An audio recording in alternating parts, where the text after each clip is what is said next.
bukan senang lah. Betul. Memang dah sebulan kan, mesti banyak yang Betul. putus, cari rezeki, susu anak-anak. Ustaz, sebelum kita So, lepas tu, betul tak? Okay. Lepas tu? saya pun cuba ajak dia orang cari rumah. Dia orang pun tak pernah terfikir nak cari rumah. Sekali bila dapat rumah tu rasa, dan dia orang alhamdulillah, dia ketua-ketua masyarakat di sana, YB semua dah banyak bantu mereka nak carikan rumah. Tapi yelah, itu kan ada proses kan.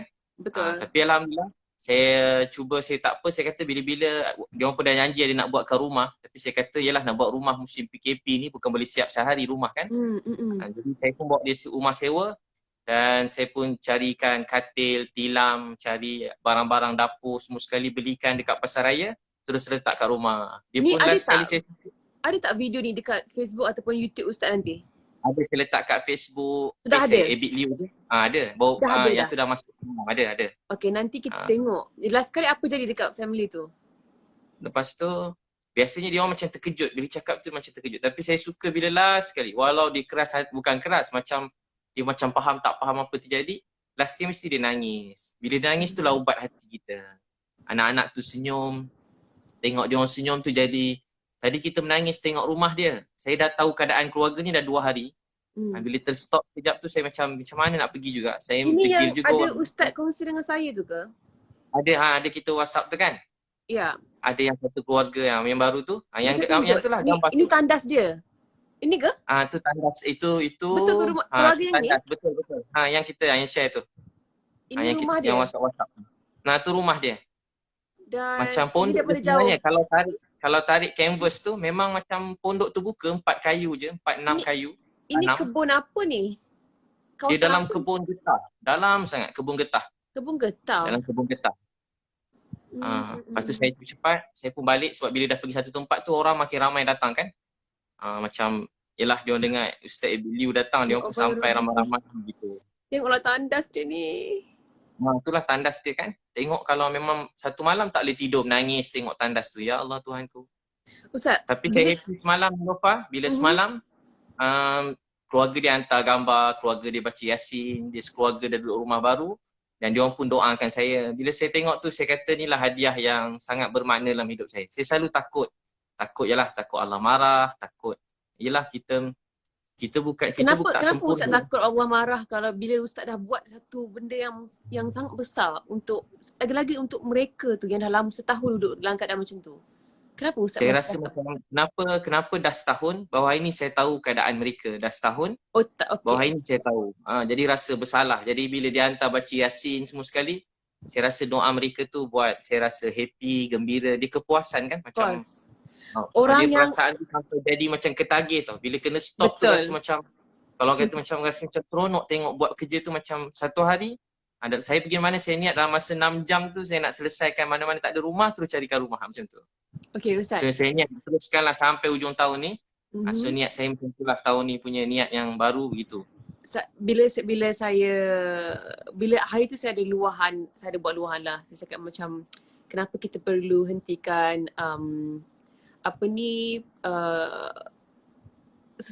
orang yang sanggup beri bantuan dalam semua bentuk, dari segi wang, tenaga, waktu dan semuanya. Macam saya cakap ke Ustaz, saya sendiri kalau saya nak bantu, mungkin most of the time saya boleh bantu hanya sekadar menghulurkan wang ringgit. Tapi saya mungkin tak ada time, saya mungkin tak ada tenaga nak turun padang, nak pergi ke Baling, Kedah, nak pergi ke mana-mana tu.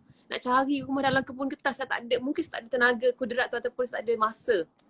That's why saya cakap macam insan seperti Ustaz ni mungkin 1 dalam sejuta. Walau sekaya mana pun orang tersebut. Jadi that's why saya cakap kalau one day saya minta Ustaz doakan saya supaya saya juga ada boleh mampu buat seperti mana Ustaz buat. Maksudnya dan Ustaz dah buat benda ni daripada dah lama dah. Kalau mereka tu yang dapat rumah semalam tu hanya di dunia ni bacakan Yasin dan juga berdoa, dekat akhirat tu tak tahu dah apa istana yang Allah dah binakan untuk Ustaz. Jadi saya cemburu sebab apa tahu? Saya cemburu ibarat bila saya tengok Ustaz punggah barang-barang dari lori masa the first week of PKP, masa nak bantu frontliners semua kan. Saya cakap apa tahu? Ustaz sekarang tengah berebut benda yang orang ramai tak berebut. Ibarat macam kalau ada kontes nak menang kereta Ferrari, Ustaz seorang je tengah beria-ria nak menang kereta Ferrari tu dekat dunia lah. Tapi kita bagi gambaran untuk akhirat tu. Faham tak? Maksudnya kalau Ya. ada kontes untuk menang istana dekat syurga, ustaz seorang je yang kita nampak lah ni apa yang saya nampak. Tapi ustaz, ramai sangat rakyat Malaysia lain yang membantu secara diam-diam, yang buat banyak sangat yang beri sangat banyak bantuan. Tapi mungkin dari segala segi, maksudnya turun padang, wang ringgit sendiri, dan juga masa tu mungkin tak ramai. Jadi ustaz dan antara mereka, maksudnya ustaz dan juga mereka-mereka ini sebenarnya berebut benda yang ramai tak berebut lah. Jadi saya macam buru. Masya Allah.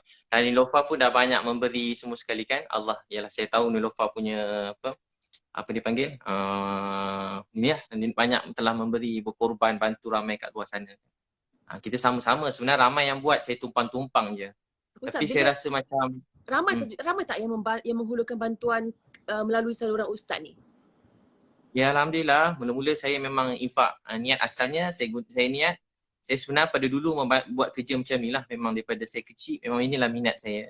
Pada 12 tahun. Tapi dulu tumpang orang lain, duit orang lain. Masa tu Sekarang? orang-orang kaya di mana-mana, saya beri tenaga saya lah. Saya memang pada 12 tahun, Sabtu Ahad je saya masuk kampung asli ke pedalaman-pedalaman, memang kerja macam membantu, berkhidmat, berkasih sayang sampai berdakwah sikit-sikit. Saya selalu bahagian tukang buat tandas masuk pedalaman. Alamak. Saya tukang bahagian masak-masak, angkat-angkat barang, beg-beg pakcik-pakcik, ustaz-ustaz tu daripada 12 tahun. Sabtu Ahad je atau cuti sekolah November, Disember je saya pergi khidmat macam NGO ke masyarakat tu lah. Tak pernah ada kat rumah. Sampai kadang mak saya pun macam sedih lah, jarang ada kat rumah. Sampai saya kat universiti macam tu juga. Setiap kali cuti SEM je, saya akan pergi pedalaman-pedalaman. Tapi bila saat Allah beri rezeki saya lebih sikit, saya rasa macam happy. Sebab saya dapat guna duit saya sendiri. Macam happy tau. Setiap kali keluar tu memang macam keluar kali ni, dalam poket tu dah keluarkan duit cash banyak-banyak kan. Nak macam ulur pakcik-pakcik makcik. Dulu duit RM1, RM2 kan.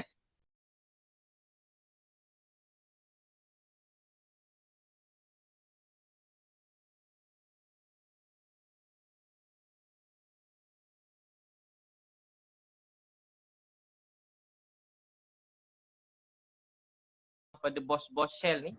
Tapi saya naik apa tau? Naik motor buruk, parking jauh-jauh. Sebab nak ceramah pasal motivasi. Itu motor buruk, lesen pun tak ada. Saya ambil lesen dah lambat, dah tua-tua baru ambil lesen. Kalau polis tahan tinggal motor-motor sekali. Sebab tak ada duit. Tapi satu hari saya mula ada program kat radio IKIM sikit. Lepas tu saya buat apa semua jadi. Saya mula berniaga, tiba-tiba tu kata semua jadi mudah. Dan mudah dapat program training corporate yang besar-besar kan. Semua bayar program team building kan, mahal-mahal juga. Program tu boleh tahan juga, ratus-ratus ribu juga begitu program. Jadi tak berhenti program. Program 3 hari dapat sekian, tak berhenti. Sampai ke kerajaan pun, kementerian, seluruh kementerian tu datang kursus dengan saya 3 hari. Ustaz cari ke mereka yang datang? Masa tu awal-awal saya cari, lepas tu saya ingat lagi saya pergi present dulu, banyak tempat siap. Saya kena marah. Saya punya presentation tu kena campak kena dilambung, datuk-datuk tu lambung dekat tong sampah dulu-dulu. Tapi kemudian tu rezeki mencurah-curah, tak berhenti-berhenti dah. Dan saya pun saya ingat lagi, sebab tu saya suka buat sendiri. Saya hantar buku, banyak syarikat buku, maafkan masa tu tak nak buku saya. Dalam saya cetak buat syarikat buku sendiri. Alhamdulillah buku-buku tu memang syukur kat Allah. Saya pun ada satu Ustaz bagi. Macam mana? Saya ada buku Ustaz bagi. Oh ada buku kan? Yang Ustaz bagi dekat Melaka few years ago. Kan? Masih ada. Buku 11 Amalan Kaya. So buku tu jadi laris sangat. Dan saya buka restoran pun syukur pada Allah, ada Paramount Coffee House tu. Dan rezeki pun mula mencurah-curah. Tapi yalah saya kerja berceramah kan, ustaz-ustaz. Jadi saya memang sorok-sorok lah. Kalau kereta semua sorok. Kereta sorok. Rumah pun sorok, bagai buruk-buruk sikit. Tapi sekarang baru orang ternampak sebab YouTube, tapi sebab terpaksa video. Juga kadang-kadang kalau nak tanya saya mengaku. Kalau dulu tak mengaku. Kalau dulu memang tak mengaku. Kenapa sekarang kena terpaksa mengaku Ustaz? Sebab kalau tak mengaku nanti orang ingat kita macam susah, ambil duit derma. Saya sebenarnya ramai minta nak sumbang. Jadi saya segan bila orang minta nombor akaun kat saya. Kawan-kawan kan tak bagi, macam kalau bagi nanti takut ada macam-macam orang kan. Takut ada macam-macam takut ni. Jadi senang saya buat je satu akaun supaya tak fitnah. Saya buka satu pertubuhan kasih umat Malaysia. Jadi akaun tu memang asing, ada orang lain, ada audit dia semua, bukan saya yang keluarkan duit lah, tapi saya tahulah keadaan akaun tu semua. Memang khas untuk bantu-bantu orang juga. Saya buka dalam baru-baru ni juga saya buka. Sebelum Hmm. PKP lagi lah. Jadi Sebelum ni, mereka kalau ni setahun. yang minta number account Ustaz ni, mereka ni mungkin tak tahu apa yang Ustaz ada dan Ustaz selama ni menggunakan duit Ustaz sendiri untuk membantu ramai orang kat luar sana. Betul tak? Itulah ramai kawan-kawan banyak yang menyumbang juga. Artis pun ramai juga, ada yang kawan-kawan ada yang suruh rahsiakan nama, ramailah. Uh, Okey. Yalah Apa semua tadi saya nak kawan-kawan cakap? ni. Bila Ustaz perasan yang rezeki Ustaz tu makin mudah, makin mencurah-curah tu kan. Bila Ustaz fikir balik, apa sebenarnya Ustaz buat yang buatkan Allah mudahkan pekerjaan Ustaz dan rezeki-rezeki tu datang mencurah-curah? Saya daripada kecil doa satu hari nanti saya nak jadi asbab hidayah untuk semua manusia sebelum saya mati ni. Saya niat saya dapat beritahu apa tu Islam pada seramai mungkin pada orang bukan Islam. Bukan maksud nak paksa masuk Islam, tak. Saya nak mereka cuma rasa sayang pada Islam tu. Sebab pada dulu kan, dia dulu orang faham Islam ni orang ungkapkan teroris. Islam ni Yeah. selalu macam hukum orang, kerja macam kasar. Itu yang dibayangkan pada seluruh dunia. Dan kita tak tahulah dia media ke atau memang benar-benar terjadi ke, campur-campur lah. Sikit segelintir orang. Jadi saya nak beritahu pada semua orang yang sebenarnya Islam ni ialah kasih sayang. Islam ni nak semua manusia bahagia tanpa mengira agama bangsa. Islam nak semua orang gembira, bahagia dan dia menjadi rahmat kebaikan buat semua orang. Walau pada orang jahat, maaf, walau pada pelacur, maaf, walau pada orang yang orang kata tak guna, penagih dadah, dia boleh ubah semua orang. Dan saya setakat ni kalau jumpa siapa-siapa, ramai yang berubah. Yang ikut saya tolong sekarang, syukur ke Allah, ada yang ramai abang-abang yang dia tak pernah semayang. Yang ramai bantu-bantu dah makin ramai ni. Ada yang tak pernah walaupun dah umur, maafkan, walaupun orang hebat-hebat dah. Orang kaya-kaya juga hebat-hebat tapi dia dah lama tak semayang, dah lama tak puasa. Tahun ni kali pertama semayang, kali pertama puasa. Alhamdulillah. Saya tak paksa pun, dia ikut tiba dia rasa dapat, ramai begitu. Jadi macam rasa terharu, rasa bahagia. Tu saya buat macam tu lah. Saya buat program keluarga sunnah, memang ramai. 7,000 orang datang. Nanti jemput datang ni lupa InsyaAllah. InsyaAllah. 7,000 orang, Ustaz, baru bila ni 7,000 orang datang. Khusus sehari seminar. satu event 7,000 orang? Satu event 7,000 orang. Itu pun dah berapa dah tu apa Ramai yang nak dapat bercerai, tak jadi kumpul? bercerai. Macam mana? Itu pun dah berapa dah Ustaz dapat kumpul daripada satu event?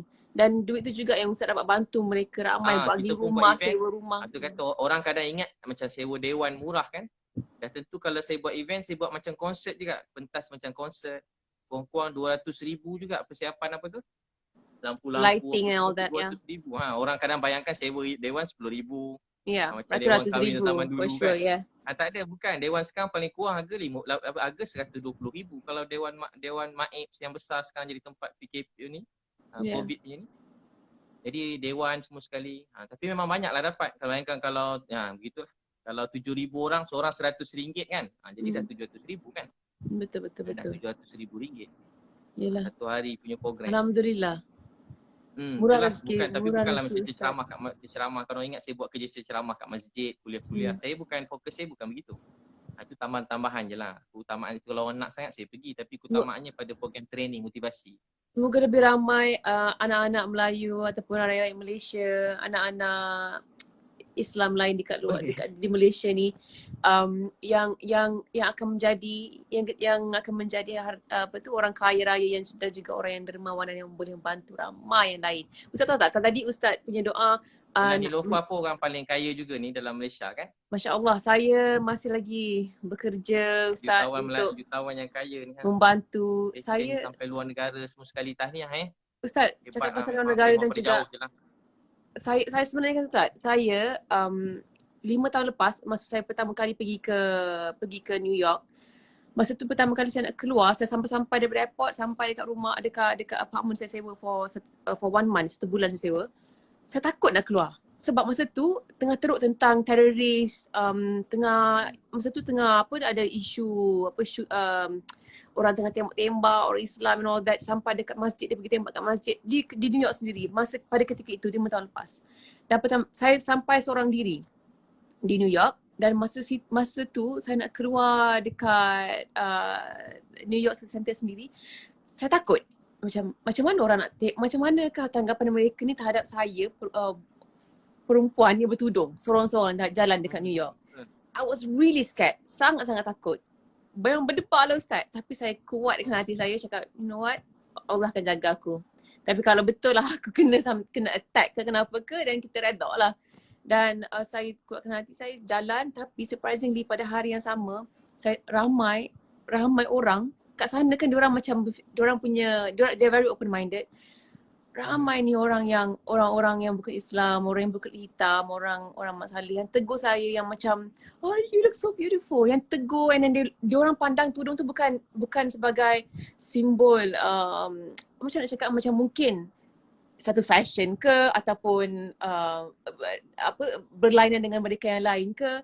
Jadi itu juga merupakan salah satu inspirasi ataupun the moment saya tersentak di mana saya cakap, you know what, bila saya pakai tudung, bila dekat Malaysia, bila saya pertama kali pakai tudung, saya ingat lagi ada beberapa brand yang di sini yang tak nak bagi saya pinjam baju. Dia kata kami tak represent mereka yang bertudung. Maksudnya orang yang pakai tudung tak boleh pakai baju-baju saya. Macam itulah ibaratnya. Jadi disebabkan tu saya menggunakan pentas fashion ini untuk berjihad ataupun berdakwah. Saya cakap aku nak meletakkan orang Islam yang menutup aurat, yang pakai tudung di pentas antarabangsa. So aku nak pergi ke event-event yang di mana semua orang yang tak bertudung, aku ada kat situ bertudung. Aku nak muncul di majalah-majalah yang tak pernah keluar orang pakai tudung. Aku nak jadi orang pakai tudung. Sebab aku nak tunjuk yang orang Islam mampu juga berada setaraf dengan mereka yang bukan Islam. Ada banyak orang Islam yang dah muncul dan dah pergi ke tempat tu, tapi mungkin mereka tak bertudung. Tapi ni merupakan simbol orang Islam perempuan kan, untuk orang wanita. Jadi saya memilih cara inilah sebenarnya, tapi saya tak pernah cerita ni secara terang-terang kepada mereka, kepada ramai orang, sebab saya tak nak cerita kongsi selagi saya tak capai apa yang saya nak. Tapi memandang kita tengah bercerita pasal ini, saya nak Ustaz doakan saya supaya. Tapi tahniah Niloufar, tahniah. Sebab memang hadis Nabi SAW kan, bang siapa bekerja kuat untuk bantu orang miskin, anak yatim, dia sedang berjihad. Saya selalu tanya kat anak-anak, siapa nak berjaya? Semua angkat tangan. Siapa nak kaya? Kalau tanya sekolah, semua dah tak nak angkat tangan. Siapa nak jadi terkenal? Semua tak angkat tangan. Macam berdosa kalau terkenal. Siapa nak jadi hebat? Semua dah tak nak. Sebenarnya saya selalu beritahu kat ceramah-ceramah anak muda. Penting jadi kaya. Penting jadi terkenal. Penting jadi paling maju. Kalau boleh paling terkenal dalam dunia. Paling kaya dalam dunia. Paling jadi pemimpin yang paling hebat dalam dunia. Supaya kita menjadi contoh untuk ramai manusia dalam dunia. Tapi bukan maksud kita hina orang lain. Nasib orang beza-beza. Tapi kalau ada kemampuan rezeki Allah, jadi yang paling terkenal, jadi yang paling kaya. Bukan nak bawa orang kepada kita. Kita nak bawa orang kepada Tuhan. Dan kita nak orang kenal Islam ni apa dia. Dan kita nak semua manusia bahagia. Tak semua orang diberi rezeki macam Niloufar jadi terkenal. Betul. Saya nak orang kenal Islam melalui saya. Betul. Jadi memang penting gunakan semua apa yang termasuklah media semua ni untuk manusia dekat dengan Allah SWT. Masa hidup kita ni suntuk singkat. Tapi apa sahaja yang kita ada, kita kerahkan gunakan untuk kebaikan. Jadi Niloufar sedang berjihad. Bukan senang nak pergi luar negara, nak bertudung kan. Bukan senang. Memang nampak cantik, nampak takut, best. seram macam-macam ada pandangan orang kan. Betul. Saya bawa isteri kalau jalan-jalan, bukan kata masuk jadi apa. Masuk apa-apa yang Niloufar buat ni, hebat-hebat ni. Baru berjalan dekat mana-mana luar negara, bawa isteri pun saya dah, orang kan pergi ke airport kan. Saya pakai ni kan, Burdah pula. Memang mana-mana kadang dia orang berbebel, kita faham pula dia berbebel kadang, mana-mana negara lah tak sebut. Dia tengok pun dia macam rimas jugalah kan. Ustaz, saya pernah kena banyak kali. Begini jadi orang hebat, tahniah supaya orang tengok orang Islam ni dia orang bukan benci sebab dia salah faham tentang Islam. Jadi siapa nak bagi dia orang faham kita. Rupa bertudung, ubah pandangan mereka. Orang yang tutup aurat, bertudung, pakaian yang baik. Rupanya boleh menjadi contoh buat semua manusia dalam dunia. Betul. Saya selalu cakap, diorang kata tak penting terkenal. Saya tanya adik-adik suka siapa contoh kan? Adik-adik suka orang, contoh anak-anak kita kan, anak yang muda-muda kan. Semua nak jadi macam orang Korea contohnya. Jadi tak salah kan, tak salah. Tapi sebab apa diorang suka? Sebab dia nampak Korea tu terkenal. Jadi sebab tu kita orang Islam kena jadi terkenal. Supaya jadi contoh yang baik. Supaya esok kita dah makin tua, anak-anak kita dia nak ikut siapa? Oh dia ikut Niloufar pakai tudung contohnya. Muslimah yang baik pakai tudung terkenal. Jadi dia ada contoh yang baik. Dia ikut Niloufar, dia ikut Siti Nurhaliza, dia ikut siapa-siapa yang maksudnya semualah artis yang baik-baik menjadi contoh yang baik. Jadi, Nabi SAW bersabda, barang siapa mulakan satu kebaikan, diikuti oleh orang ramai, sampai kiamat dapat pahala pada orang yang mulakan. Jadi kalau Niloufar mula jadi pakai tudung. Dan orang ramai orang-orang yang memang dunia ni bukan dunia bertudung, bukan salah dia suasana dia. Tapi dia tengok Niloufar, oh rupanya nak cantik, nak terkenal, nak jadi orang hebat dengan bertudung pun boleh. Jadi salah satu ruang buka. Bukan maksud yang tak bertudung, dia mereka semua orang baik. Cuma kita semua orang ada kebaikan masing-masing. Kita doakan semua orang kebaik-baik. Cuma kita nak apa kita dapat buat, kita syukur. Jadi kita doakan semua orang jadi contoh yang baik, dan dalam keadaan sama kita hormat agama orang lain, kita hormat pandangan orang lain begitu. Ustaz, saya tak pasti kalau saya tak pasti kalau live ni akan tertutup dengan sendiri, akan off selepas 1 jam. Boleh tolong komen tak? Adakah akan terputus selepas 1 jam live ni, sebab kita dah sampai 1 jam sebenarnya. Mungkin kita yang terakhir Ustaz mungkin ada pun yang nak tidur awal, nak bangun tahajud kan. Jadi satu benda lagi saya cakap, saya tak selalu tengok Ustaz selalu puji isteri Ustaz. Dengan tak malunya Ustaz macam bidadari saya apa semua secara terang-terangan. Dan saya selalu bercakap tentang cara Ustaz melayan ataupun memuji buatkan isteri Ustaz rasa istimewa ni dengan saya punya family ataupun adik-beradik saya. Dan lepas tu tadi timbul lagi sekali tentang isu ni. Bukan isu lah, macam perbualan ini kan. Jadi saya cakap macam ni lah sebenarnya yang kita patut orang lelaki Islam sepatutnya buat. Kalau perbezaan orang yang ada pegangan agama, orang lelaki yang ada pegangan agama, dia akan tahu bezakan macam mana nak appreciate kasih sayang untuk isteri tu. Jadi apa mungkin nasihat Ustaz kepada kemuncak agama ini ialah takwa. Kemuncak takwa akhlak, kemuncak akhlak berbuat baik terhadap isteri. Nak tahu seseorang tu baik atau tak, bagaimana dia bercakap dengan isteri dia, bagaimana dia melayan isteri dia, bagaimana dia berbuat baik terhadap isteri dia, itulah Islam. Ustaz saya dulu cakap, walau kita kat luar mungkin orang panggil kita ustaz, mulia, saya cakap diri saya lah, saya selalu cakap tu untuk diri saya. Ceramah makin main, tapi kalau macam mana saya cakap dengan isteri, kalau saya kasar, saya tak layan dengan baik, maknanya agama tu belum masuk dalam diri saya, dalam rumah tangga saya. Kemuncak agama seseorang bukan masa dekat luar depan orang, dekat ceramah mana-mana, bagaimana dia melayan keluarga dia. Kalau dia isteri, dengan keluarga, dengan anak-anak, dengan mak ayah, itulah Islam dalam diri kita. Sebab tu Nabi bersabda, yang terbaik di kalangan kamu, nak tahu orang tu baik ke tidak, bagaimana dia, orang yang paling baik ialah orang paling baik terhadap isteri. Aku, Nabi SAW, ialah orang paling baik terhadap isteri. Jadi, bagaimana kita melayan isteri, itulah Islam dalam diri kita. Jadi orang selalu nampak kalau jadi orang Islam ni kena kasar ke isteri.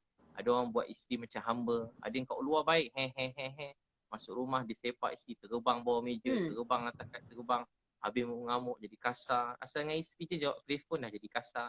Jadi sebenarnya bagaimana kita bercakap dengan isteri itu Islam. Bagaimana kita cakap dengan mak ayah kita itu Islam. Bagaimana kita cakap dengan anak-anak, itulah Islam. Islam, pahala. Satu orang ayah perlu anak. Nabi kata, kamu sayang anak ni ya Rasulullah, ya. Nabi bersabda, kamu perlu anak, rahmat Allah mencurah-curah pada kamu. Jadi bila kita sayang perlu keluarga, anak mencurah-curah rahmat ke atas bapa rahmat tu. mencurah. Bila tengah sedih ada masalah hidup, sempit, perlu anak, perlu isteri, perlu suami, perlu mak ayah. Jadi rahmat Allah mencurah-curah. Tapi kalau tengah marah, kita marah lagi anak. Ramai orang kat luar, hidup dia kelang kabut. Dia fikir kenapa kelang kabut?